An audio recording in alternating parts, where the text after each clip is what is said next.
What's up everyone? Today we got a new video for you. If for whatever reason you haven't heard of Apex Legends yet, well, let me break it down real quick. Released just over a week ago, at least at the time of this recording, Apex Legends is a brand new Battle Royale game. It's made by Respawn. They made Titanfall, and before that, that was the team that made Modern Warfare 1 and 2. So they made Titanfall. It's free to play. It does have microtransactions, which includes loot boxes, but it is free to play. And it's actually a ton of fun. If you haven't checked it out yet, I really suggest you try it. It's on PlayStation 4, it's on Xbox, it's on PC, and it is free, so, I can easily recommend this game.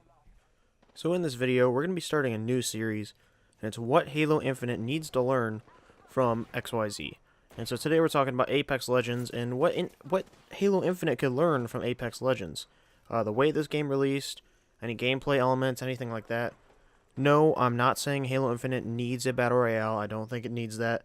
It'd be we're not going to talk about that, not this video. So I'm just breaking down what Apex, why is it so successful so fast, especially if you don't know how it released. I'll talk about that later. But it's just rapidly successful, and Halo could tap into that. And here's how they could do that. Here's how Halo Infinite could learn from Apex Legends. So up first is the lore behind Apex Legends. It's in the Titanfall universe, it's by the Titanfall devs, and they just went out of their way and they said, hey, we're going to take a risk, we're going to experiment with this crazy universe that we created. And the reason they did that is because they created it. Yeah, they set up some rules for the universe, but of course, the game comes first. Now that's something Halo hasn't really done lately. Halo 4 and 5 failed to do this because the stories were so dependent on the lore. If you didn't know the lore, if you haven't read the latest books, you probably didn't understand the story that well. Or you did, but it wasn't very compelling because they just kind of threw information at you, and it didn't really resonate well. So Halo Infinite needs to focus game first, then the lore. Make this game stand on its own, and then fit it into the lore some other way. Don't just change the game based on the lore. Next, Halo could learn from the wildlife of Apex Legends. Apex Legends has an impressive world. It's actually pretty big. Even though it's smaller than most battle royales, but there is wildlife abundant. There are these giant water giraffe things out in the water, and bird creatures and stuff that flies around. And not to mention, obviously, the giant dead carcasses that make up the bone structures that you'll find on the map. Now, if Halo Infinite, is focusing on wildlife, these animals shown in the trailer, clearly there's wildlife on this ring.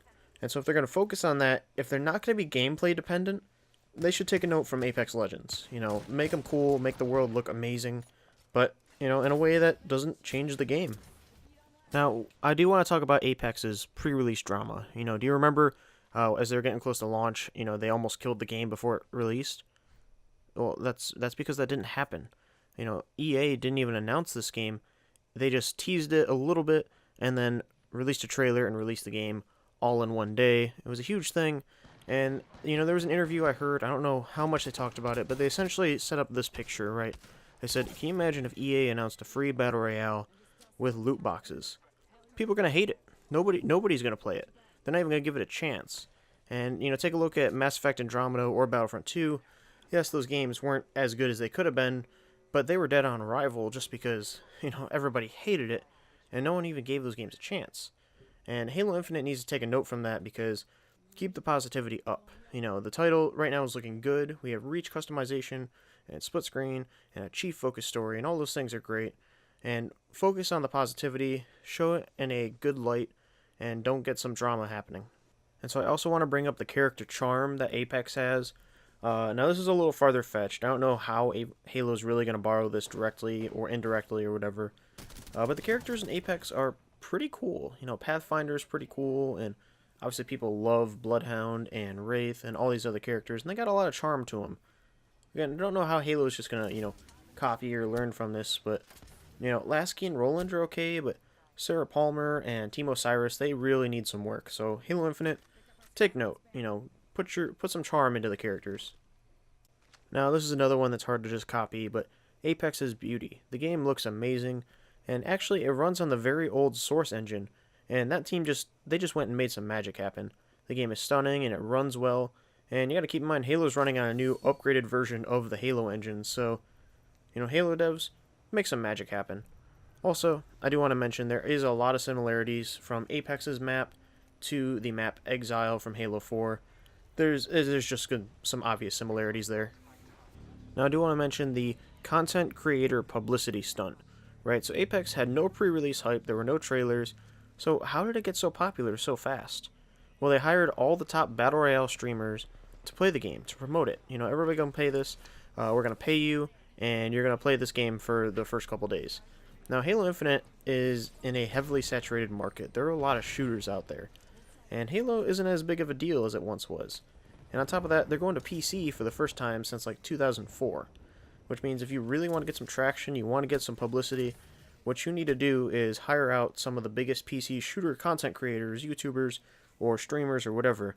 Get Level Cap, get Matimio, get Stone Mountain, Jack Frags, all those guys, and get them to play your game. And of course, you have to make the game good for them to talk positively about it, but make the game worth praising and get it out there to other creators so they can publicize the game for you. Because at this day and age, you know, YouTube and streamers and all that stuff, that's bigger advertising than any trailer is going to be for you. And lastly, I do want to talk about the release quality and the post-launch content.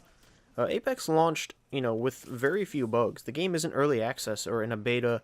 It just released, and they also announced a year's worth of content coming. And it's a free-to-play game, and that's what contributes to immediate success. You know, yes, it's free to play. But of course, the game works. You know, it's not buggy like a certain Battle Royale game that kind of went away pretty fast in early access. The game works, and it's fun, and it's impressive. You know, they just released it, and they went with it. And again, they have a season pass, a battle pass coming, more legends, more guns, all that great stuff. So they have a lot of post-launch content coming. Halo needs to take a note and launch the game in a great working state. No more theater not there, forge mode not there bullcrap. And, you know, release content and a roadmap with actually new content. That means you want new maps, not remixes of maps, new maps, new game modes, new everything. If the game has a great plan for after release content and the game's good at launch, the game's going to come out strong and stay strong. Both of these things have to be there. Part of this is limiting the microtransactions because it's a full release game, so you can't really push it on people to buy tons and tons of rec packs, and that's a conversation for a different video. But make the post-launch content good, make the release good, and the game is going to come out strong. And so that was the last major point I had. Thank you guys for watching, especially if you made it this far into the video. I have been sick for the last couple of days, so I missed Wednesday's upload, but I'll be putting out an extra video. It comes out tomorrow, and again, we're going to have the Sunday's top 10. So again, thank you for watching, and I hope to see you in the game.